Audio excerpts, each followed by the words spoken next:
Dokąd ty tu ptaś? Tu potku ty. A gdzie ty idziesz? O, jak szybko lecę.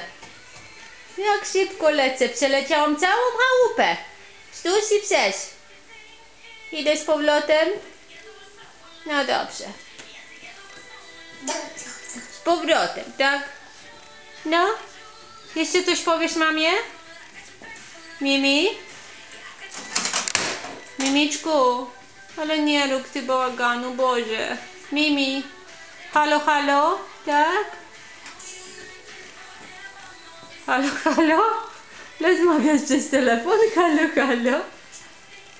Tak? Powiedz halo, mamo. A gdzie ty tam poszłaś? Mimi? Halo, kuku? Kuku, Mimi? Mimi, kuku? No chodź. Chodź, kuku. Kuku, powiedz babcia z Telaziuku. Nie, Mimi. Los labiaku ty, Mimi. Mimi, nie wolno, nie. Nie ty, mała ty. Ty zboju mały, zostaw tą szafkę ty. Mimi. Mimi. Halo, no chodź tu. Chodź tu, ty torbo mała, chodź. Chodź szybciutko. No chodź.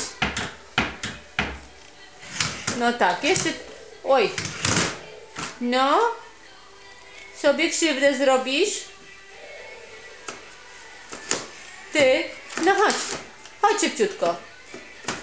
Nie grzeb w tych szufladach, Mysia, no. Mysia.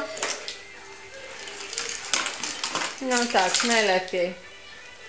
No, jeszcze porozwalaj trochę mamie. Co tam, mama niech sprząta, tak? Niech mama posprząta. No. Mysio. Mysio. Mimi. Mimi. Mimi. Halo. Ty dziobie ty niedobry, ty Mimiczku, ty.